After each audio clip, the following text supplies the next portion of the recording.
And we're back. The time is 6:46. The clouds making a little bit of an interesting show for us this morning. Some fast-moving ones right overhead right now as we get this Wednesday going. Our top story today, an audit by the Department of the Interior shows the Crow tribe misused nearly $13 million in federal grants meant for improving tribal water systems. $4.8 million was used for unapproved costs. $7.8 million are still unaccounted for, and another $246,000 went to equipment that's now missing. The U.S. Bureau of Reclamation awarded the tribe the money in order to build a municipal, rural, and industrial water system. This is the second time in 5 months the Crow tribe has been issued a federal audit. Back in June, the tribe could not account for more than $14 million in federal transportation grants. In that case, tribal officials noted the mismanagement occurred during a previous administration. Tribal attorneys tell us they're in the process of preparing a statement in response to the audit. On the campaign trail, Vice President Mike Pence touched down in Bozeman Tuesday afternoon to campaign for GOP Senate hopeful Matt Rosendale. MTM's Mallory Peebles was there. Pence took the stage after an hour-plus delay, but when he did, the crowd was enthusiastic. His focus was on supporting the president's policies and actions, specifically attributing it to low unemployment numbers. Additionally, he spoke highly of Republican Senate candidate Matt Rosendale and his stance on term limits. I will not serve more than 2 terms. Outside, protesters shared their opposition, lining up early in the day. Some held signs supporting Democrat incumbent John Tester, while others used the opportunity to oppose Supreme Court nominee Kavanaugh. We're protesting against Kavanaugh and his focus on not supporting the ACA. Back inside the event, contrasting views were shared. Not always are the conservative voices heard as much as the other side. So we're trying to get out and make our voices heard too, so the conservative side can stay strong. Vice President Pence and other speakers ended the event shaking hands and taking pictures with people in the audience. Once the event did get rolling, it took about an hour before it wrapped up, with the vice president moving on to his next destination. Reporting from the Gallatin County Fairgrounds, I'm Mallory Peebles with MTN News. And in response to Vice President Pence's visit, the Tester camp says it's just another effort to draw attention away from Matt Rosendale's record. Now, a sad update on Monday's 3-vehicle crash near Laurel. The 33-year-old man from Billings involved in the crash died at the hospital. A 47-year-old Joliet woman and a 62-year-old Cody, Wyoming man were also transported to the hospital, but their injuries were non-life-threatening. The Billings man was driving southbound when he crossed into oncoming traffic. The van he was driving struck an SUV driven by the Joliet woman, then continued down Highway 310 before colliding with the final vehicle head-on. The son of a Billings woman is reaching out to the community, hoping someone can help locate his mother, who went missing several weeks ago.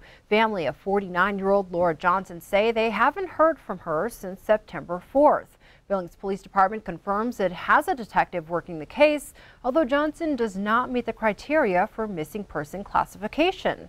Laura's son Jonathan told Q2 News his mother recently moved to Billings with her abusive boyfriend and does have a history of drug addiction. Anyone who sees Laura Johnson or knows her whereabouts is encouraged to contact the Billings Police Department. The mother of a 12-year-old boy accused of starting his own house on fire is now speaking out. She told Q2 she believes her son needs help, but also doesn't believe he's capable of doing what he's accused of.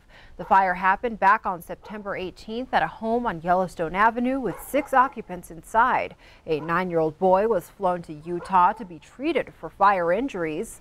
Lisa Poleski says she's the mother of the 2 young boys. The injured 9-year-old is back home now, and the 12-year-old boy, who police say started the fire, remains in juvenile detention. Poleski does not have custody of the children and tells us they live with their father in the home where the fire was set.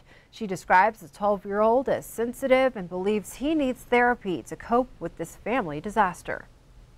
He barely swore. I mean, he did get in fights in school, but it was always he was getting picked on, bullied. He's very sensitive. He cries a lot. He does have a temper. I'm not gonna lie about that. That boy does. He kind of gets up for me. he hasn't learned how to not react when he gets upset. The 12-year-old is still with Youth Services, where he's been since the fire. Q2 did reach out to the Yellowstone County prosecutor who's handling this case, but have not yet heard back.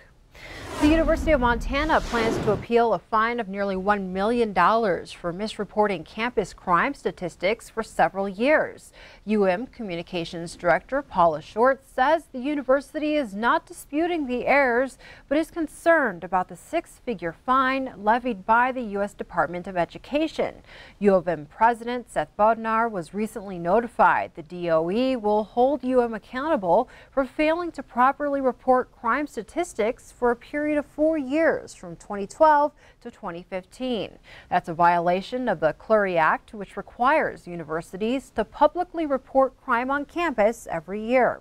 Short says the university reported the mistakes and corrected them after the DOE asked it to look at the statistics for the 4 years in question. Short says the discovery was made as a result of a DOE program review that began in 2009. She says the fine was not unexpected, but the $966,000 was heftier than expected.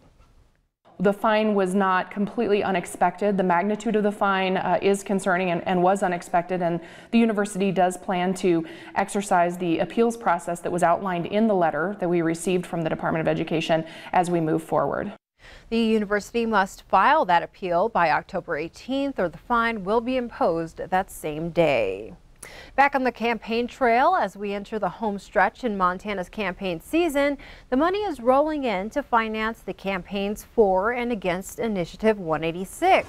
I-186, if passed, says any new hard rock mine in Montana must show that it won't require perpetual water treatment after it closes. So far, more than $2.1 million has been raised or spent to oppose it. Almost all of that money is coming from the Montana Mining Association and 5 major mining companies operating in the state. Supporters of I-186 have put nearly $1 million into their campaign. Its big donors include Trout Unlimited at $260,000 and billionaire investor and Montana native David Lucian at $100,000. The campaign is also supported by hundreds of individuals from Montana and more than 30 other states. In other news, the Billings Fire Department is observing Fire Safety and Prevention Week, an opportunity to educate the public. Billings fire stations will be hosting open houses this week and next, where children can meet Sparky the fire dog, check out the various fire engines, and take a turn handling a fire hose. This year's theme, Look, Listen, and Learn. Look for areas where fire can start, listen for an alarm, and learn 2 ways to get out of the house. The last thing we want is a child to be scared of a firefighter, so we show them what we look like, you know, without all of our gear on, and then we dress up right in front of them and we put the, you know, our masks on, we breathe them on air. It's just so important to let the child know that we're here to help, you know, whether we're the fire department or law enforcement or EMS, we're coming to help. For a full calendar of open houses, you can search Fire Prevention Week on the City of Billings website. Elsewhere, anyone trying to free themselves from substance abuse and live a sober life have a new option in Billings for Hope and Health. Located at 1440 Central Avenue, the Phoenix offers a free, sober, active community. Executive Director and founder Scott Strode, who himself suffered from addictions, says the active community helps members heal and rebuild their lives. The Phoenix program's fee is simply 48 hours of sobriety. In 12 years, the Phoenix has served over 26,000 people with free recovery supports and has expanded to 10 states and 14 cities.